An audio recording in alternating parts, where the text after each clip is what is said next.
Hemos venido hablando, hermanos, desde un tiempo a esta parte y reforzamos en el tiempo de retiro que tuvimos en Angostura el diseño de Dios.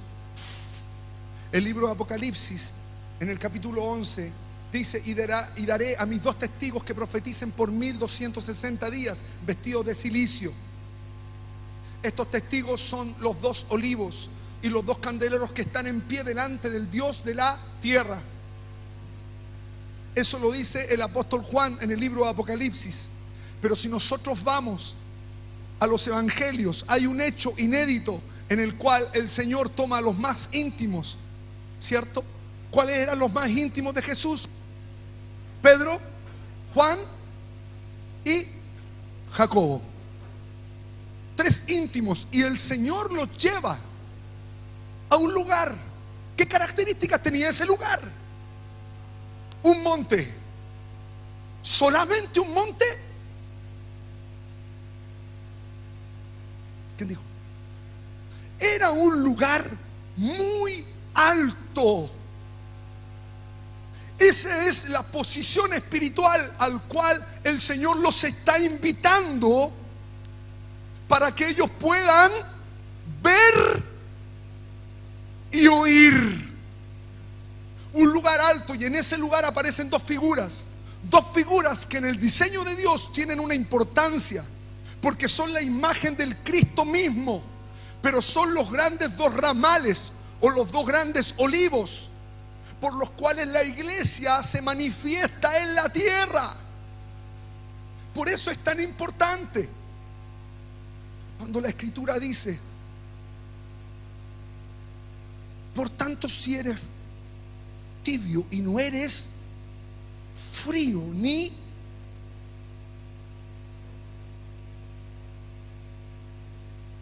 ¿hacia dónde van orientadas esas palabras en relación al diseño o en relación a estos 2 testigos? Y es que Moisés, al ser una manifestación de las aguas, el salvado de las aguas, es como la persona fría, porque la doctrina es fría. ¿Sí o no? La doctrina es fría. Es simple, es mandato, punto. Eso es la doctrina. Y eso es lo que trae Moisés en su manifestación, como la palabra, como aquella agua que nos lava y que nos limpia. Pero tenemos otro ramal que es parte de estos 2 grandes olivos o candeleros que aparecen en Apocalipsis 11, y es la manifestación de Elías. ¿Y Elías qué características tenía? ¿Era frío? Lo que menos tenía era ser frío. Era una persona que ardía en la presencia. Representan estos dos, digamos, elementos. Representan de una u otra manera cómo se conforma el trono de Dios en la figura de Cristo sentado en el trono. Porque nosotros dijimos que la figura de Elías era la figura de un saraf, y la figura de un saraf tenía que ver con una creación ardiente. Viene, desde ahí se desglosa la palabra que dijimos, serafín. Y un serafín tenía una posición en el trono de Dios, una posición celestial dentro del trono. El serafín lo que hacía era rodear el trono. ¿Se acuerda que hablamos de esto? Y su característica eran seres ardientes que claman la presencia de Dios. La característica mayor del saraf es el clamor. Y tienes la otra figura que es la del querubín o del querub, que representa de una u otra manera a Moisés. Porque el querub viene a representar el diseño de Dios en nuestra vida. Y ese diseño, el Señor, ¿a quién se lo entregó en el Antiguo Testamento? A Moisés. ¿Se entiende? Entonces tenemos 2 figuras y empezamos a tocar la figura de Elías. que en este tiempo necesitamos terminar algunos aspectos importantes de la gracia o del poder profético de la iglesia que operó en Cristo Jesús. El poder que operó en Cristo Jesús levantándole de los muertos fue el poder profético. El poder profético tiene una manifestación de resurrección, porque viene a soltar el fuego de Dios que hace que ese fuego venga a establecerte en un poder glorioso que te posiciona en el trono. Por eso es fuego. Y es por eso también que esa posición que es alrededor del trono nos explica por qué el poder profético es ilimitado. ¿Se acuerda que dijimos en el retiro? Una persona puede soltar proféticamente una palabra en Asia y no hay problema. Puede soltarla en África y no hay problema. Pero el poder apostólico tiene límites, porque el poder apostólico funciona por el mandato o la comisión apostólica. Son dos formas distintas, y es por eso que aquí tú tienes dentro del ministerio profético gente que es muy extraña en sus formas. ¿Por qué? Porque lo que caracteriza la gracia profética es la visión. El poder profético tiene muchos ojos. Es por eso que rodea el trono.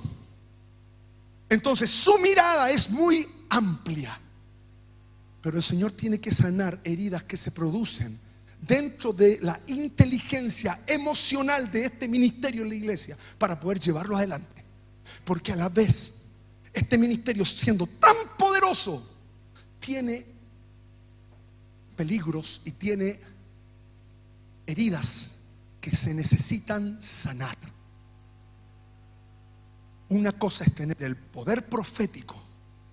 Una persona que se mueve en el poder profético tiene que transicionar a una visión apostólica.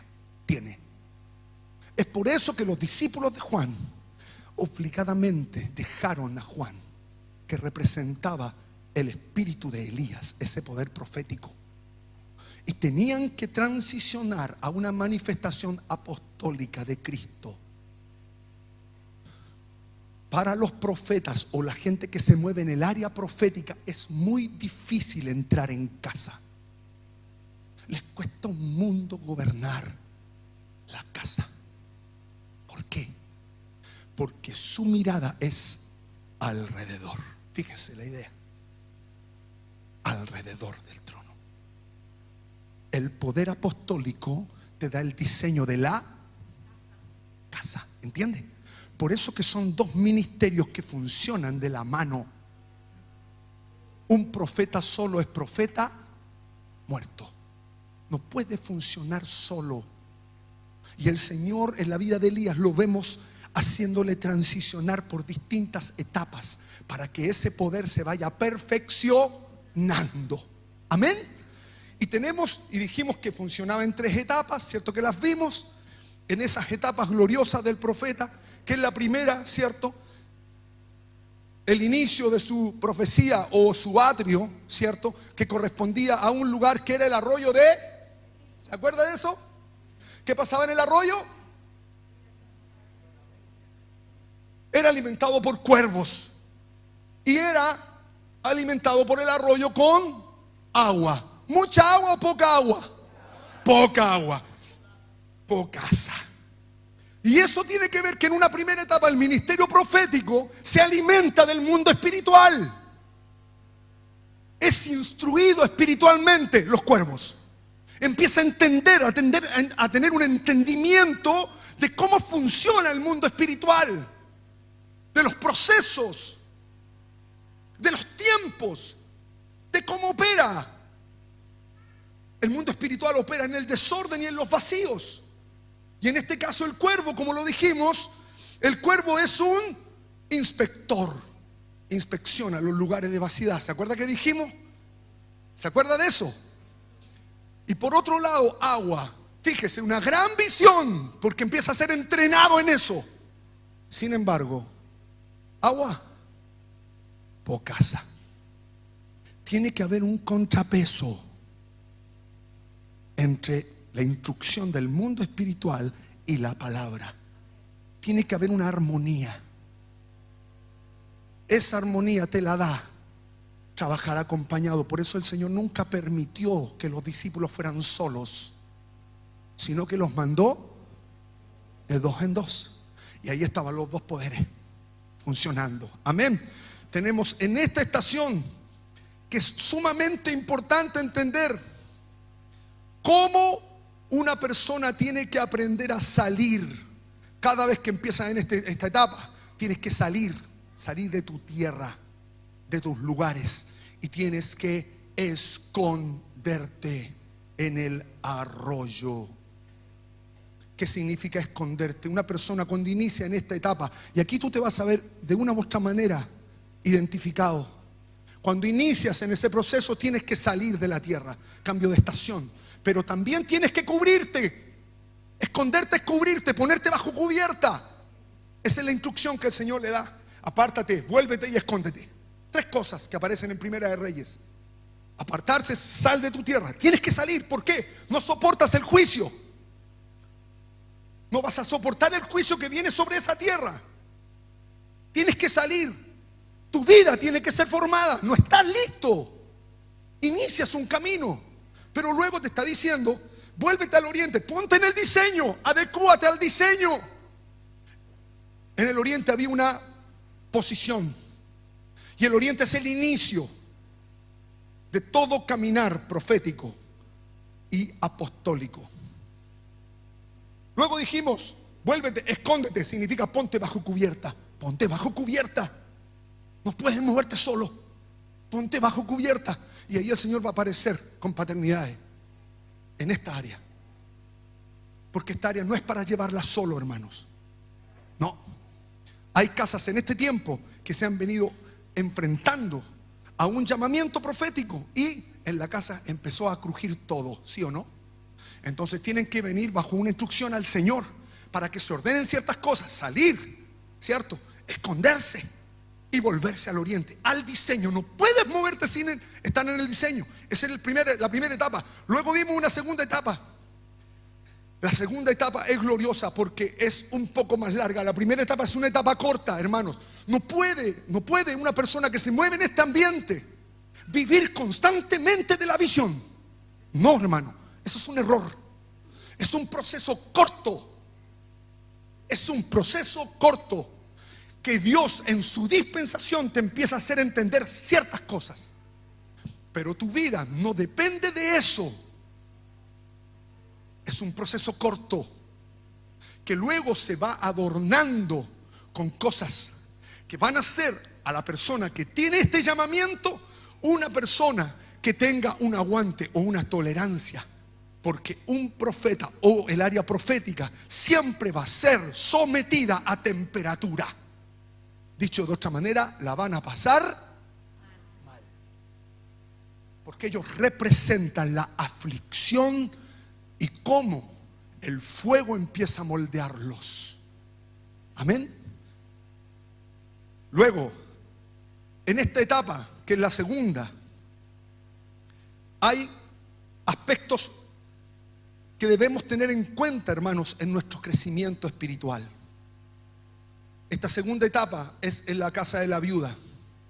Y dentro, esto aparece en Primera de Reyes 17:8. Solamente márquelo, esto lo hablamos, hermanos. Solamente estamos haciendo un repaso. Esta etapa se caracteriza por 3 elementos. Levántate, vete y mora. ¿Se acuerda? Levántate, cambia de estación. Se cambió. No puedes vivir enfocado en la visión o en las figuras. No, tienes que moverte a un entendimiento nuevo. No puedes quedarte ahí. Tienes que avanzar. Por eso la proclama aquí, y el mandato es: levántate, cambia de estación, cambia de ritmo, sal de ahí, vete, sal. ¿Dónde tienes que ir?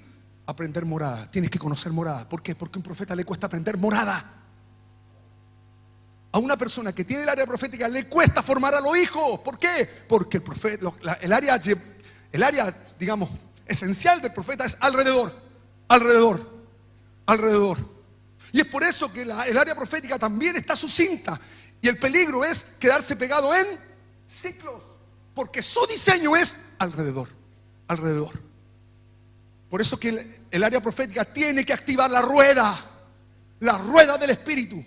Si no se activa la rueda, son gente cíclica. Y los agarra los ciclos. ¿Se entiende? Porque tiene que ver con el llamamiento. Toda situación que está jugándonos en contra es porque algo de estos procesos no estamos haciendo. Tenemos que adentrarnos. Primera etapa, arroyo. Mucha visión, poca agüita, poca palabra, poco Moisés. Amén. Segunda etapa, entras en una etapa que es nueva.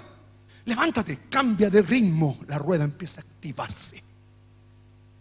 Luego dijimos, vete, ponte en camino. ¿Dónde?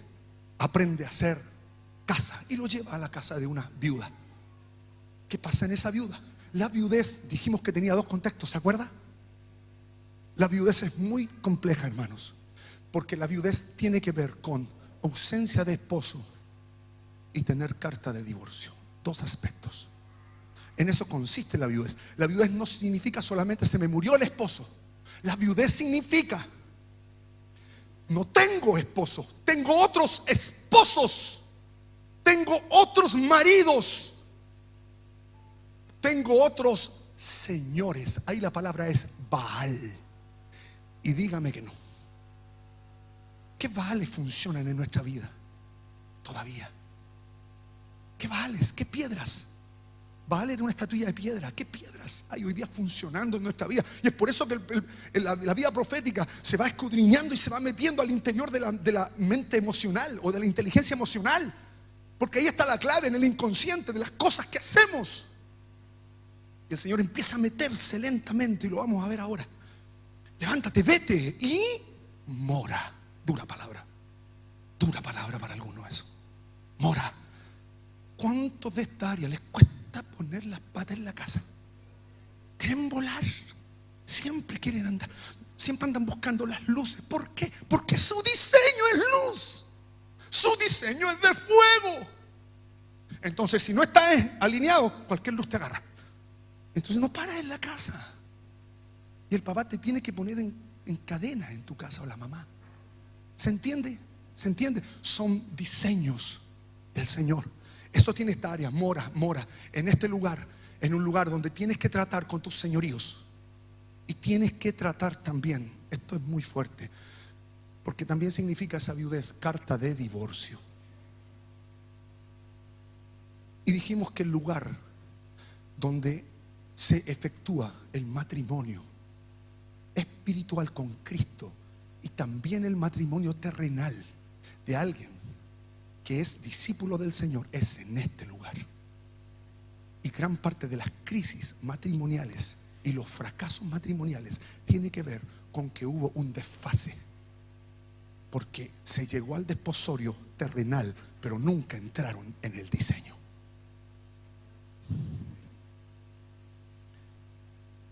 Y este morar nos va a involucrar un proceso que es bastante largo, hermano. No es tan fácil morar. No es tan fácil morar. No es tan fácil llegar a la casa de otro y que te tengan unos días, que te vas a empezar a dar cuenta que hay realidades que tú empiezas a darte cuenta que no son iguales a las de mi casa. Oye, mira qué raro, aquí hacen la cama a las 8 de la mañana, en mi casa no la hacen. ¿Le ha pasado eso? ¿Por qué? Porque la persona que tiene esta área tiene un problema de entrar en casa, entrar en los procedimientos, entrar en el proceso de Dios.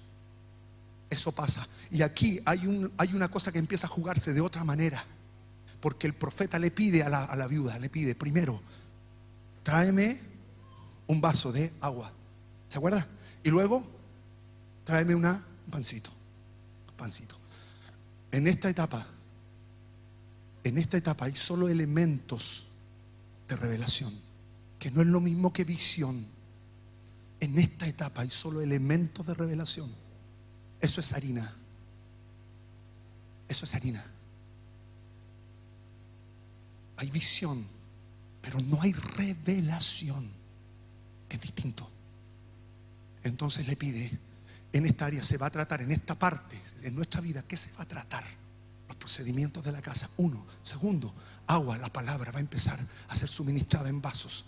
Otra, una medida distinta. En el arroyo, sorbito, porque el arroyo se secó después. Acá, un suministro del agua mayor, un poco mayor, vasitos, de vasitos. ¿Se ha dado cuenta qué pasa cuando la persona está enferma y le dice, dele suero? ¿Cómo se le tiene que dar el suero a la persona enferma en la guatita? Hágale estómago. Es lo mismo.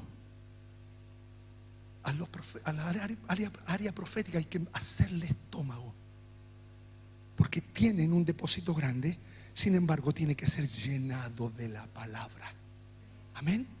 Segunda etapa. Pero entramos en una tercera etapa, que es la que queríamos ver hoy día. Esta segunda etapa dijimos que es una etapa larga. La tercera etapa, hermanos amados, la empezamos a tratar la semana anterior, pero la dejamos pendiente porque es el tiempo de la confrontación. Tú no puedes en esta área confrontar en cualquier tiempo. Cuando tú confrontas antes de tiempo, eres desnudado. Cuando uno confronta antes de tiempo, es expuesto. Hay un tiempo para generar confrontación, porque en el diseño de Dios vamos avanzando de gloria en gloria. ¿Qué pasa en este lugar? Hay una confrontación. ¿Qué es confrontar? Confrontar es mostrar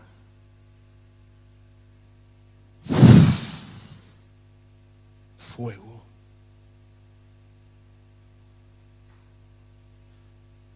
Tú no confrontas. ¿Se acuerda que lo dijimos en el retiro? Se confronta con fuego.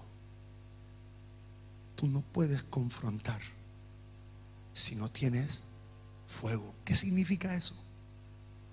Tú no confrontas si no hay áreas en tu vida que han sido quemadas.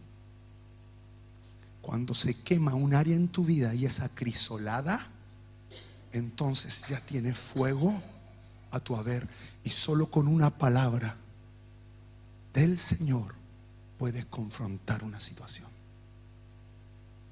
Sobre todo en esta estación en la que estamos, que es la estación donde la voz y el siseo de la serpiente se está manifestando en todo orden, hermanos.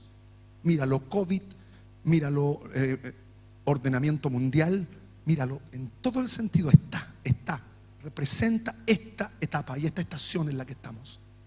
Entonces, interesante entender que a las serpientes que aparecen en esta estación, hermanos, la naturaleza serpentuosa aparece en esta estación. Antes peleas con otras naturalezas. ¿Se acuerda que lo dijimos en el retiro? Eso, si usted quiere, se acerca a su discipulador para que le entregue los materiales. Si es que no estuviste en el retiro, háblalo con tu discipulador y comprométase para que pueda ser instruido en este tiempo. Entonces entramos en este punto donde la naturaleza serpentosa se empieza a mover, y lo vemos en el diseño de Dios, porque en el lugar en el lugar santo, en la parte norte, si bien había una enseña grande que tenía que ver con el águila, sin embargo, como tribu existía en ese lugar una tribu llamada Dan, y la figura de Dan era una serpiente. Si tú miras lo que pasa con Dan en la escritura, Dan no se cuenta. Búscale la genealogía a Dan, y la tribu de Dan prácticamente desaparece del propósito. ¿Por qué? Porque el Señor tiene que pisar esa naturaleza. ¿Se entiende? Cuando te adentras en esta etapa, entonces el Señor empieza a equiparte de otra manera. Primero, entendiendo a cómo funcionar dentro de la casa. Y esto tiene que ver con la casa particular y con la casa celestial. Cuando llegamos entonces a esta tercera etapa, ahora llega la etapa de la confrontación. Se confronta con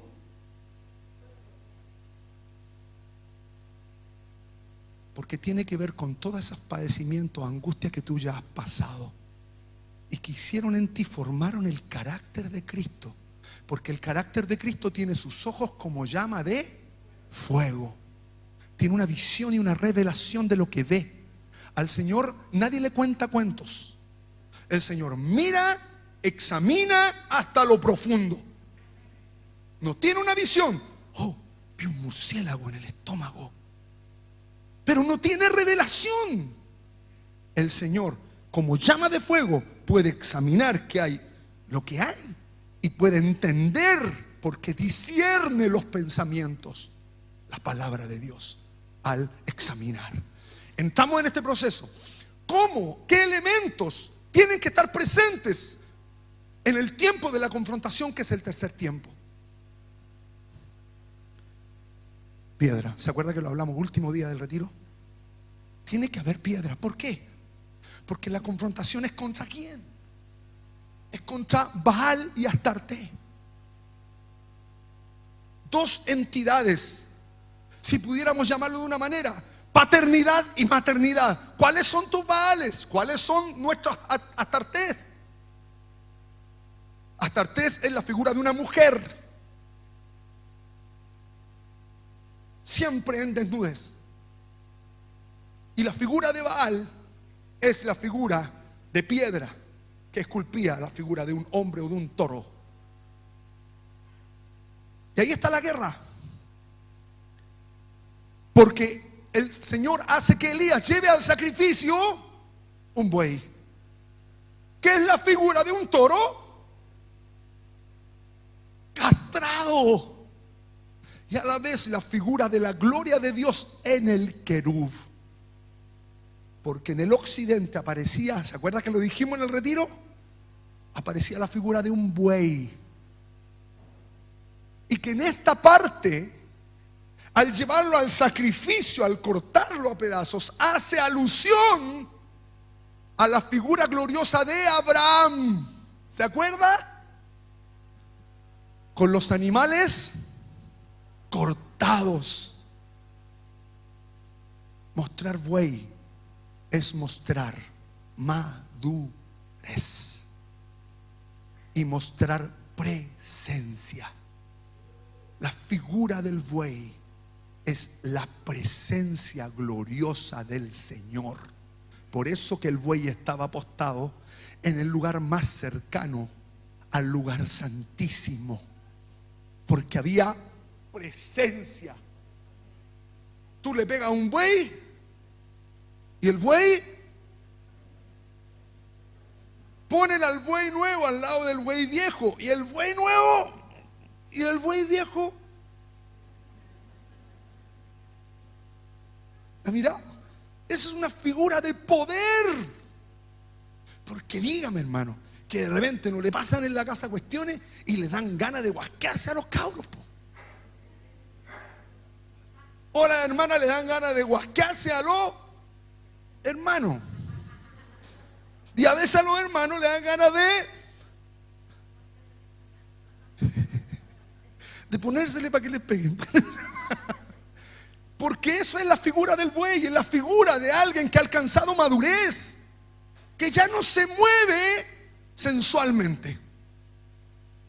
Es alguien que adquirió madurez porque representa el buey, el querub, la gloria de Dios. Esa persona tiene tanta gloria adentro, ¿cierto? Y ojo, esta figura se da en la comunión. No salga mañana, yo me voy a poner el querub. Yo he visto, hermano, en el WhatsApp grupos de personas que se ponen los querubines, hermano.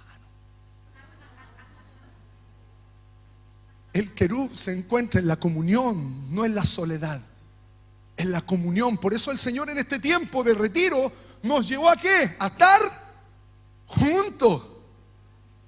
Porque el Señor quiere manifestar ese querub, el buey. Pero seguimos avanzando rapidito en esto. La zanja. Tenía que cavar una zanja donde cupieran 2 granos, 2 medidas de grano. ¿Se acuerdan de las medidas de grano? Las medidas de grano son el trabajo que necesita la tierra de nuestro corazón para ser hecho pan. Esas 2 medidas quiere decir también avanzar en el proceso. avanzar en un atrio, avanzar en un lugar santo, porque lo que hace Elías al restaurar todas las cosas, instala al pueblo, lo instala en el lugar santo, en el momento de la confrontación.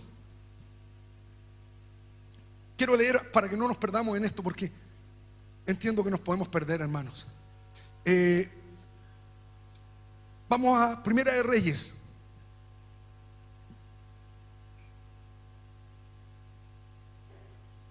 Capítulo 18.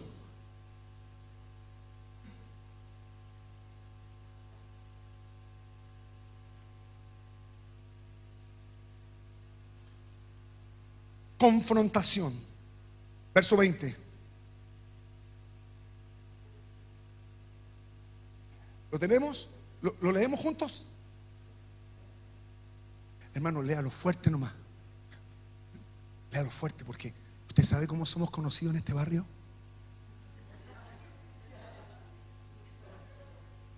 ¿Usted no sabe cómo somos conocidos en este barrio?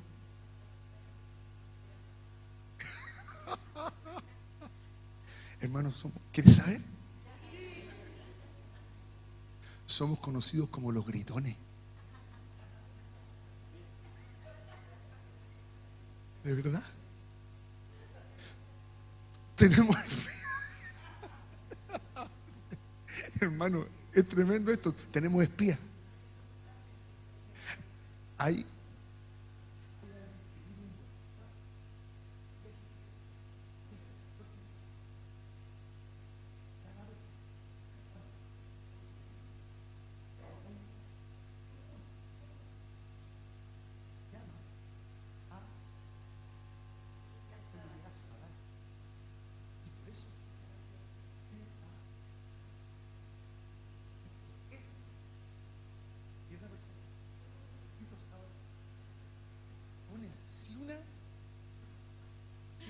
Ahí están los de la iglesia de los gritones ensayando para gritar mañana.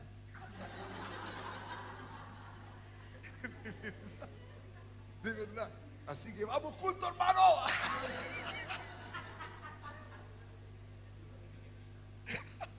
Amén. Verso 20. A la cuenta de 3. 1, 2, 3. ¡Entonces! ¡Ah!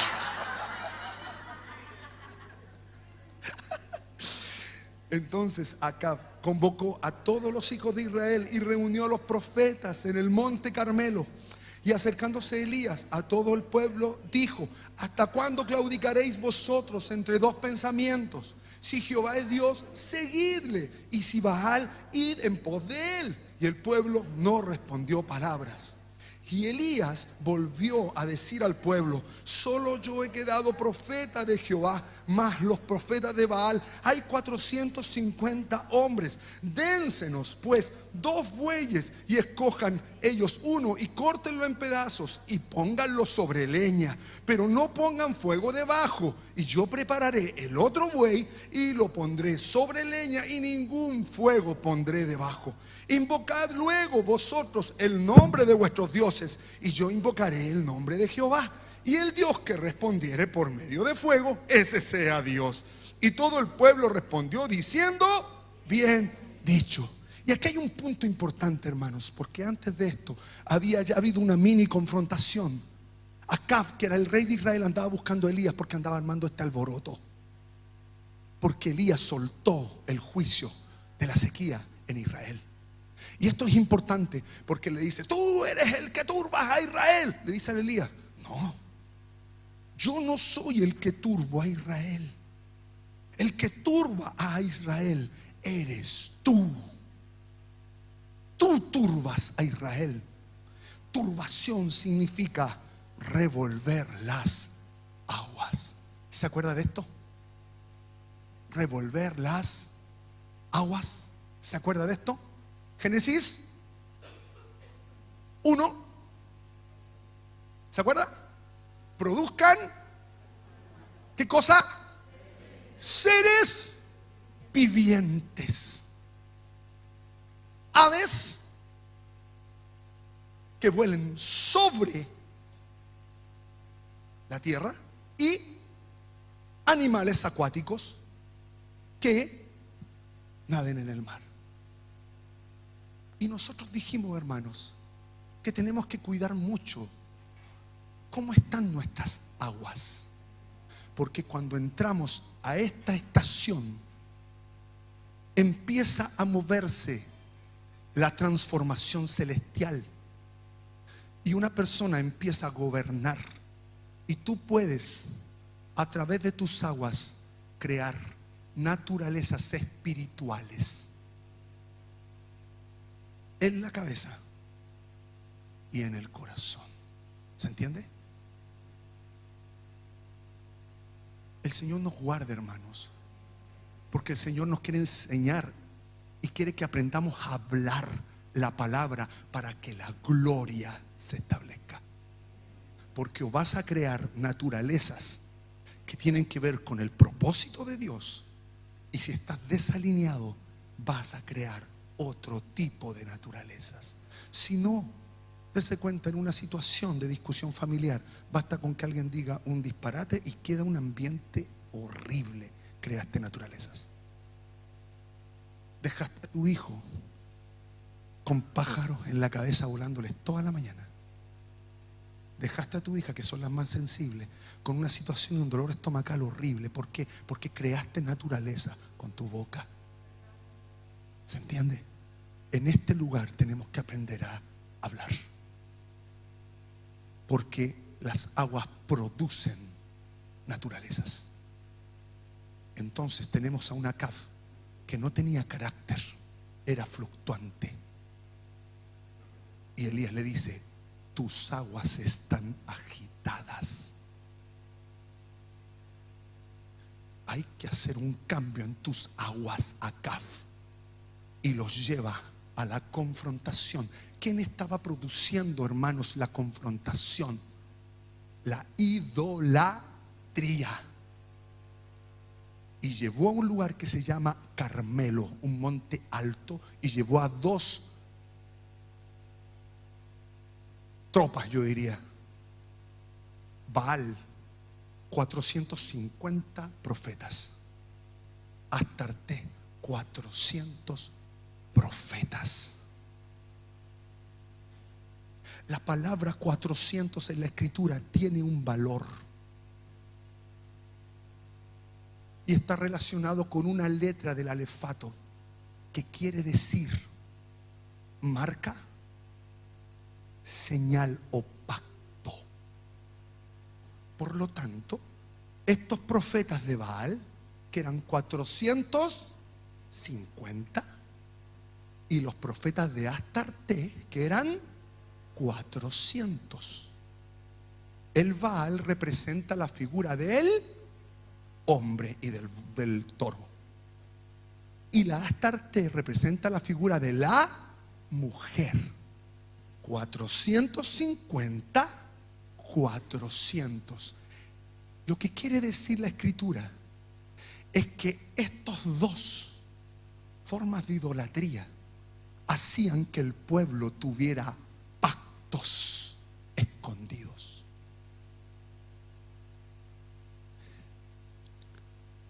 Que tuviera pactos que necesitaban ser sanados. Habían señales en ellos y había marcas espirituales. ¿Qué es lo que hace el poder profético? Discierne los pactos, lo que hay escondido. ¿Se entiende? Pero además de eso, estos 2 lo tenían. Pero Baal tenía 450, y la palabra que usa aquí es 50, que también es una letra que significa nun, peces, y tiene que ver con esa siembra que está en lo escondido, lo que se sembró y que ya traspasó una generación, hermanos. Lo escondido no es lo que tú haces y no es lo que nosotros habitualmente entendemos como escondido. Escondido significa algo que ha traspasado una generación y que ya está en el ADN, está metido en la mente inconsciente. Por eso que son estos profetas, estas dos áreas de idolatría que generan que Israel entre en turbación. Porque esta forma hacen que las aguas produzcan basura. ¿Entiende? ¿Entiende? Y mire qué interesante y qué precisas son las escrituras. Porque si tú miras la figura del varón acá, o del Baal, o del señor, o del esposo, que es un pacto. Y ahí uno puede entrar a decir, ¿qué pacto hay? ¿Qué pactos pueden estar operando en personas? Las personas que no se pueden adentrar es porque tienen pactos. Y que ni siquiera ellos lo saben. Si eso es lo loco de esto, hermano. En el atrio tú dices, sí, Señor, soy mentiroso. Te arrepientes. ¿Sabe? Hay conciencia. Pero cuando entras al lugar santo, eres metido en un lugar donde eres escudriñado adentro. Y todos nos juramos regio, ¿sí o no? Pero hay cosas que están dentro y que el Señor necesita alumbrarlas. Eso es. Y fíjese, 400, que es ese pacto. Pero 50 es nun, que significa pescado, o peces, perdón. Pero a la vez, nun es todo lo que se siembra. Y fíjate, el hombre tiene nun. Sí, tiene semilla, tiene semen. Por eso son 450. La mujer, habían 400 con Astarte, que significa pactos, marcas. Esta situación, el poder profético la discierne y la confronta. ¿Se entiende hasta acá? Mire qué interesante lo que viene. Tenemos que entender los pactos que están operando como marcas, hermanos. ¿Qué hacían estos tipos? Estos tipos en el sacrificio, ¿saben lo que hacían? Lo que hacen hoy día en la Pachamama, lo que usted sabe. Y está la cuestioncita aquí, la cosita, la fogata con piedra. Y los tipos, con el cosita ese. No, es que me da tanta risa. ¿Usted ha visto a los mapuches en ese sentido? Estoy hablando de la cultura. No estoy riéndome de la gente, no. Porque es muy interesante esto. Porque la palabra dice que ellos brincaban. Brincaban. Alrededor, dice, cerca. Cerca del holocausto, cerca, hermano, cerquita. Cerca nomás. Cerca. La palabra que usa para brincar es Pesaj, Pascua.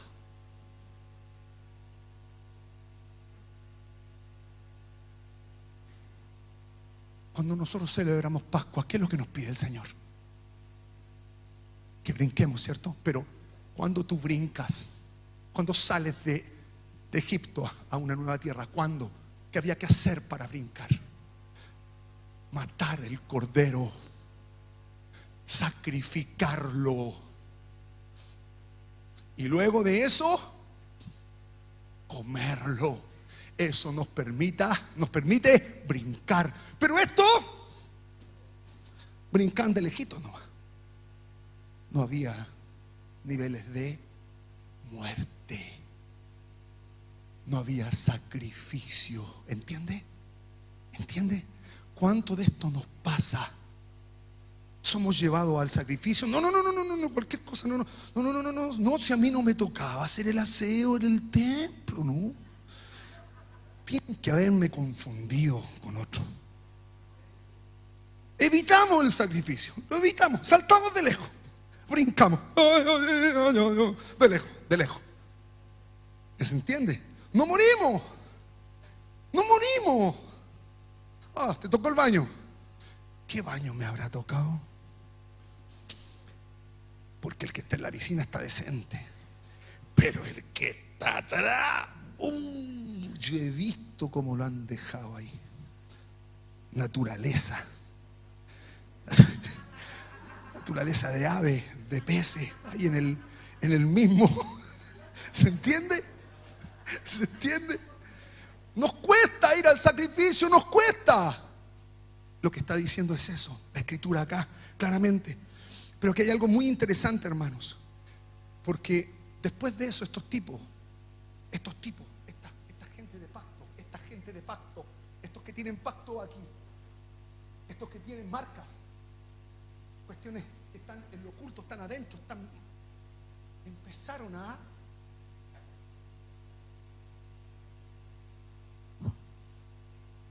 hoy día, hermanos, eso es más elegante. Se les llama tatuaje. Cuando te tatúan, ¿qué se suelta? Sangre. Tatuajes. La gente que tiene tatuajes es porque hay pactos. Alguien los sembró. ¿Se entiende?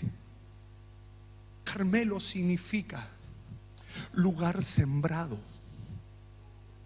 Carmelo significa lugar sembrado. Tiene que ser escudriñado, tiene que ser visto, examinado, lo que se sembró en oculto. ¿Se entiende? No es esconderse detrás de la cuestión a comerse el dulce, hermano. No, tiene que ver con cosas generacionales que operan en nosotros como desposorios. Pero ¿cómo voy a ir a la reunión del domingo si hoy día juega la U justo en la mañana? El clásico universitario. ¿Te ha pasado? Tienes pacto. No. Yo me quedo. Pactaste, estás pactado. Porque no permite que tu voluntad se rinda. ¿Qué nivel de pacto operan aquí? Eso está tratando el profeta en este lugar. Y esto es muy interesante, ¿sabes por qué? Porque entender esto es entender cómo el Señor nos viene a librar de estos pactos. En este lugar se desata la gran lluvia. Pero lo primero que tiene que pasar es que tienen que ser mostrados los pactos. Porque en ese momento es cuando Elías, a través del sacrificio, que tiene otros elementos, como cuáles, las medidas de trigo, la leña, que representa también esta figura de Astarte, tiene que ser quemada. Son elementos de sacrificio, son elementos del diseño. En el altar por decirlo de una manera, en el altar del holocausto teníamos piedras, tenemos la acción del fuego, tenemos leña, todo era quemado al inicio. Cuando quemamos las cosas en el tiempo correcto, vamos procediendo al crecimiento. El buey cortado en pedazos, los cántaros de agua, glorioso, glorioso. 3 cántaros de agua, 4 cántaros de agua, ¿cierto? ¿Se acuerda? Fíjese. En Querib, gotitas de agua. En Sarepta, un vaso de agua. Vamos creciendo en la palabra. Tercera etapa, la confrontación. El cántaro, la vida. La vida, el cántaro es la vida, llena de la presencia, llena de la palabra operando, aquietando, venciendo las aguas amargas, las cosas raras que traemos. Tercera etapa, ¿se da cuenta cómo va creciendo? Y en esta, el profeta lleva el sacrificio, algo que es interesantísimo, hermano. 4 cántaros, norte, el diseño, mi hijita hermosa, norte, sur, este, oeste. 4 cántaros, 3 veces. 4 por 3, 3, 6, 9, 12. La medida de cada carácter de la tribu que te da identidad en Cristo. Tu medida de agua, tu medida de la palabra que opera en tu vida para entregarle a otro agua. Cuando el Señor le dice a la mujer samaritana, dame agua, ¿cómo te voy a dar agua yo? Si entre judíos y gentiles no nos vemos. Si supieras quién te pide, tú me pedirías agua. Tú, el Señor ya la vio, ya la examinó. Dame de esa agua. Llámame a tu desposorio. La llevo al lugar santo al tiro. Muéstrame tu Baal, muéstrame tus señores, muéstrame tus amantes, muéstrame tus maridos. No había llegado al desposorio. 5. Yo no tengo marido. 5 has tenido. Y con el que vives ahora, tampoco. El que está enfrente de ti, 7. Ese es tu esposo. ¿Entiendes? Agua. El Señor entrega medidas a cada persona o a cada discípulo que es establecido como un hijo. Se le entregan medidas de gloria, medidas de agua. En esta tercera etapa el Señor llena tu vida con la palabra, la llena completa, llena el cántaro. Por eso la mujer samaritana, cuando esto pasó, dejó su cántaro y salió corriendo. ¿Qué iba a querer cántaro si ya estaba llena? ¿Entiende? Dejar el cántaro es la vida llena. El Señor descubrió lo escondido, los baales, los astartes que estaban ahí adentro, los sacó, la liberó, la llenó de su agua. Esta mujer ahora ya era evangelista. Se fue a evangelizar a toda Samaria. Lo leyó. Se lo cuento como un cagüín. Usted léalo. Léalo. Es interesante esto, hermanos. Como la palabra. Y aquí tenemos 3 veces. 4 cántaros, 3 veces. Y se desata la gloria. ¿Qué viene en el momento de la confrontación? En el momento de confrontación, el fuego enciende el diseño. El fuego enciende el diseño. ¿Se acuerda de Abraham? Abraham, el horno humeante, la antorcha. ¿Y por qué se enciende completo? Porque se enciende la tercera etapa, que es la etapa de la gloria de Dios y la Shekinah de Dios. El fuego de Dios encendió el diseño completo. ¿Te das cuenta? Y en ese momento el Señor te lleva a un punto. Tienes que pescar a los Baales. 850 cabezas de profetas rodando por el arroyo de Sison. Sison significa ondulante. De esa manera es quitada la turbación de Israel. ¿Cómo vamos a sacar la turbación de la casa? Cómprese un buen sable, hermano. ¿Se entiende? Esas cosas hay que cortarles la cabeza, descabezarlo. Y eso fue lo que pasó en el retiro, ¿o no? Hermano, perdóneme, esta es una congregación bien mal educada. Bien. Son mal agradecidos, hermano. Sí, pues que no puede ser que estemos en una administración, hermano, y haya tanta persona malagradecida que terminan vomitando adentro lo que comieron, pues, hermano. Eso no se hace de esa manera. El Señor cambió las aguas. ¿Sí o no? La gloria del Señor. Cuando esto pasó, entendimos que el Señor va a hacer una confrontación. Y empezó a confrontar el Señor. Y quedó la santa escoba, sanidades, gloria de Dios. Pero no basta con que el Señor quiere sacar tus aguas amargas. Ahora te quiere llevar a tu Querit, te quiere llevar a tu Sarepta, te quiere llevar a tu lugar de confrontación y llenar tus estanques con su agua bendita. ¿Se entiende?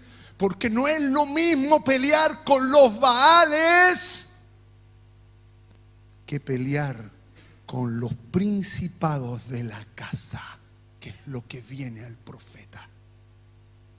Y con esto terminamos. Son las 1:10. Vamos bien. ¿Qué pasa aquí? Carmelo, campo sembrado. El Señor viene a vaciar lo que se sembró en ti y en mí. Él viene a vaciarlo, a confrontarlo proféticamente.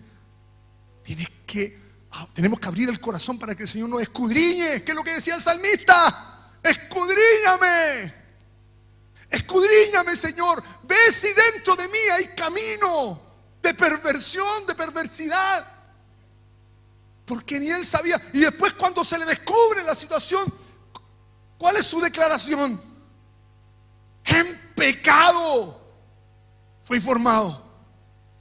Usted conoce la historia. ¿La contamos, hermana Nancy?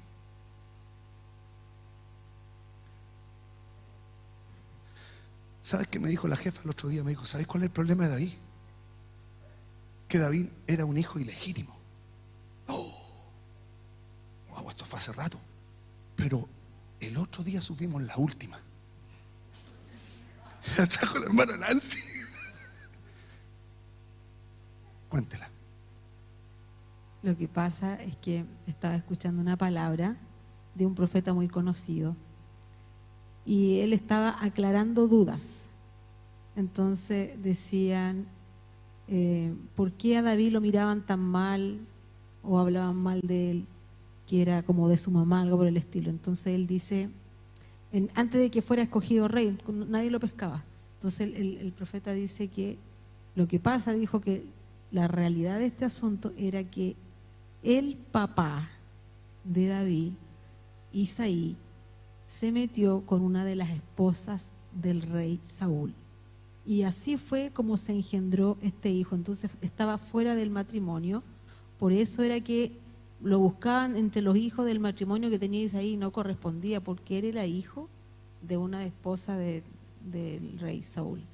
Entonces yo decía, aquí me cuadra hartas cosas si es que realmente es así, porque él estaba hablando de la historia, porque él es estudioso mucho de la palabra. Me cuadra porque había una descendencia que tenía de ahí como de adúltero, salía. Entonces al estar con esta situación, digamos, de generaciones de iniquidad, tenía como cuadre.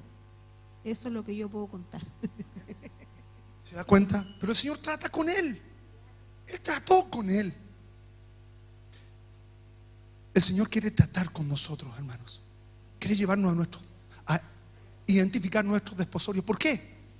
Porque en ese momento en que en cuanto a estas cosas se les corta la cabeza, hermanos, inmediatamente la profecía empieza a correr. Tú empiezas a liberar esa parte y la profecía te empieza a adentrar. Por eso Elías corre. ¿Y a dónde corre? Y le dice a Acab, come y bebe y corre, muévete a Jezreel. Tienes que salir de estación. ¿De qué? De estar en Carmelo. ¿Qué significa? Campo sembrado. Y tienes que correr a Jezreel, que es un valle. Jezreel significa sembrado por Dios. Ya había venido la lluvia. La semilla del Señor tiene que empezar a crecer. Hay que salir, hermanos. Tenemos que identificar qué es lo que fue sembrado en nosotros. Eso es Carmelo.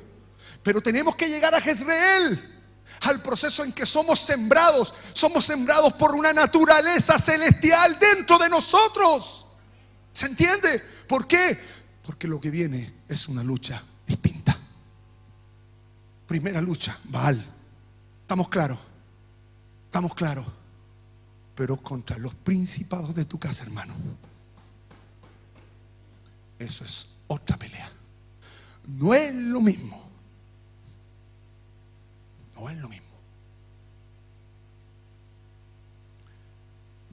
Sebastián. No es lo mismo, hermano. Voy a contar una historia del Seba. El Seba era súper peleador. Colegio. Al punto que yo un día le dije, mira, hijo, yo sé que andáis en una más y yo no te voy a ir a defender. No. Yo parece que la saben, hermano. Estaba en una situación viendo una cosa y un cabrón nos empezó a molestar en la clase. Y el Seba no encontró nada mejor. ¿Qué curso iba ahí? ¿Segundo? ¿Primero? Octavo. Entonces se choreó porque el cabrón le empezó a complicar el dibujo que estaba haciendo. Entonces no yo nada mejor que ¡pum! Un combo. Y chico, sé yo, sigo el recreo. El cabro chico tenía un hermano en cuarto medio. No es lo mismo pegarle a este que tirarte con el de cuarto medio. Y tuvo la mala ocurrencia de quedarse en la sala en el recreo. Y este fue a buscar al hermano. Y el hermano tenía 5 amigos. El amigo 1 y el 2 agarraron al Seba en la sala, lo agarraron de mano. Y el hermano mayor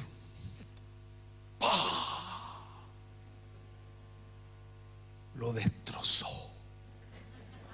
Sangre, sudor, lágrimas. Pero este tenía soplones. Soplones. Salieron corriendo. Y el Seba tenía el hermano mayor, el Fernando, tercero medio.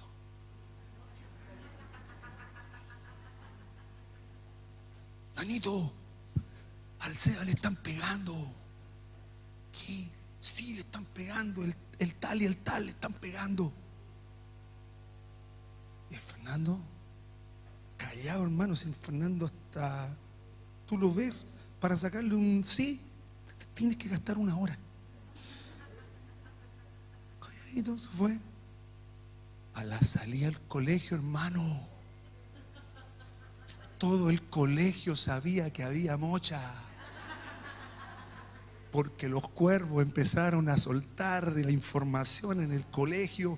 Supo el compañero de este, del curso de este otro, del Matías, primo del Seba, que el curso del Matías, y el Matías era pato malo y tenía amigos acá y tenía amigos allá, y la calle Ruiz Tagle estaba llena.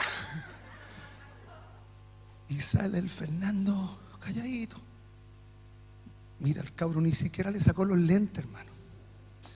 Le dijo: ¿tú le pegaste a mi hermano? El otro, sin pescado. Sí. ¡Pah! Y se armó una mocha, hermano, monumental. Combo iban, combos venían. Mi cuñada iba a buscar a los cabros al colegio, y los cabros salieron escondidos detrás de toda la pelea, así entre medio, todos amontonados, salieron entre medio, siguieron todos peleando, y estos ya se habían ido.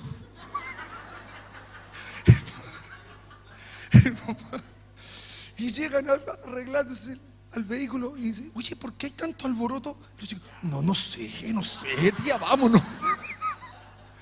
No es lo mismo meterse con alguien de tu porte, no, que meterte con alguien de mayor altura. Y eso pasó aquí, hermanos. Y esto les tiene que haber pasado a varios en este retiro, porque lo constatamos. Se liberaron, pero ¿quién se levantó? El principado de la casa. En este caso, Jezabel. Los profetas eran los hijos de la Jezabel. Jezabel es un ministerio de brujería y de hechicería calificado. Es una princesa, por eso es un principado. Y es por eso que el Señor quiere sanar, porque el Señor quiere limpiar nuestras aguas y sacar toda siembra que no generó Él, porque las siembras producen fundamentos. Un principado es una entidad espiritual que funciona a nivel de fundamentos. Fundamentos, cosas que están en nuestras bases y que tienen que ser tratadas. ¿Qué pasó acá? El profeta sale arrancando cuando escuchó solo la voz, solo, y tiene que echar mano al diseño. Tiene que echar mano al diseño para salir, para poder ser, digamos, librado. Esta hechicera le dice: te va a ir mal mañana. Que no pase el día de mañana, porque te agarro y le voy a hacer lo mismo que le hiciste a los 850. La bruja estaba cansada de contar cabezas, por hermano. El profeta huye, y aquí está el punto.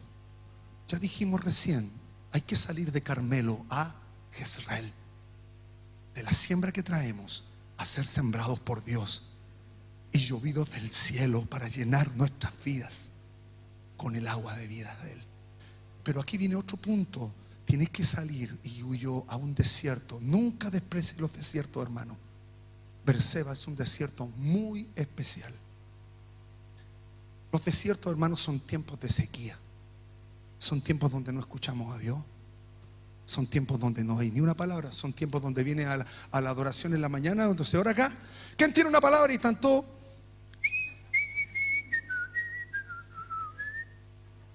No hay nada. Berseba, un desierto. ¿Qué es lo que hace un desierto en una persona? ¿Qué es lo que hace Dios en los desiertos?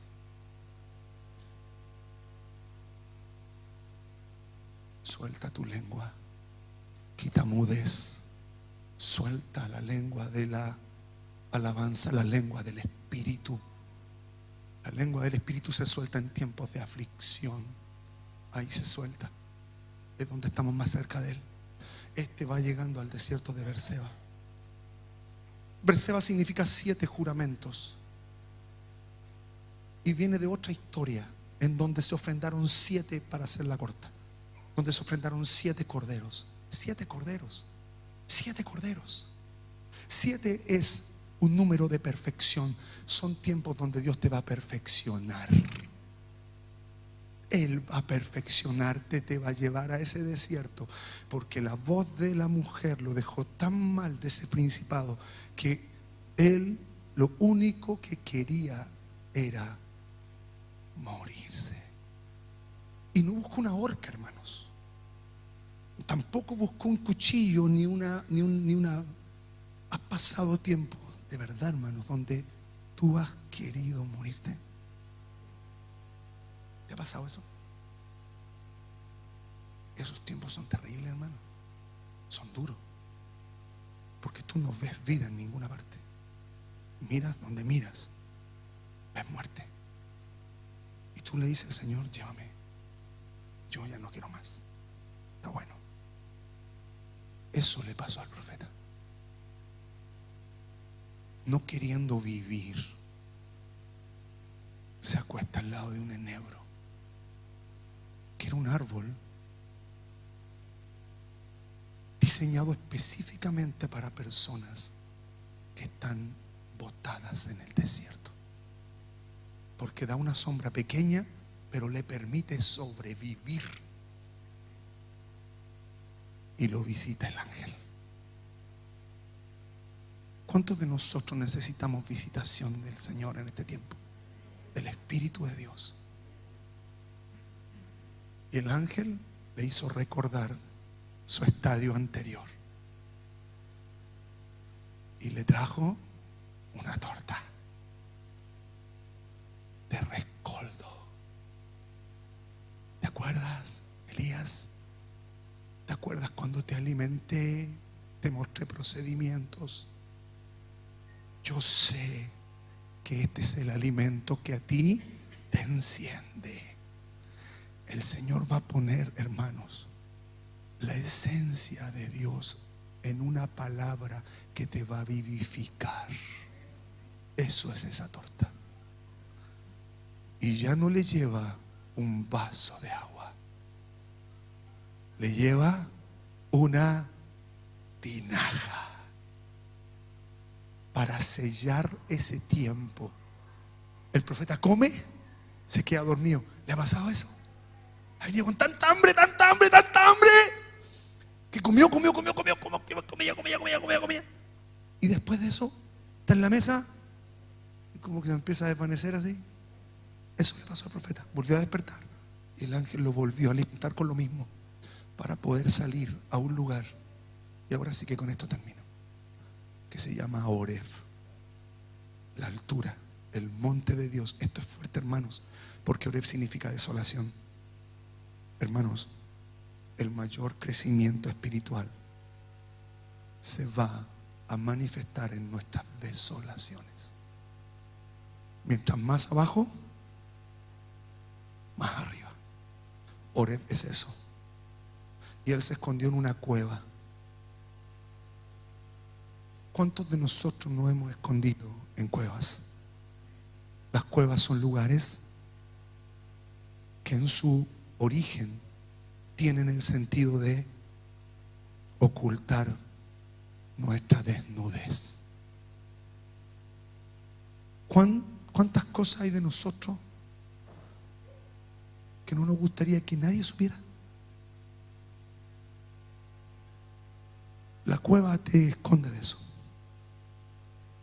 Y el Señor fue y lo alimentó en ese lugar y le habló. Hay un alimento que en este tiempo te va a hacer cambiar aguas que están operando en nosotros. Y eso es la palabra de vida y el Espíritu vivificando esa palabra. El Señor quiere llevarnos a lugares altos para aprender a escuchar una voz que nos genere entrar en su reposo. Recién Elías empieza a entender en ese lugar el reposo del Señor. Cuando escuchó en la tranquilidad el silbo del Señor. Hermanos, hay varias familias y hay varias personas que se nos han acercado después del retiro y han tenido situaciones muy complejas. Y a la luz de lo que hemos hablado, algo de este proceso tienen que activar. Que el Señor nos haga mirar cuáles son los pasos que debemos dar en este tiempo, sujetados al Espíritu de Dios y sujetados al pastoreo de Cristo en nuestra vida, que podamos avanzar en eso. Amén.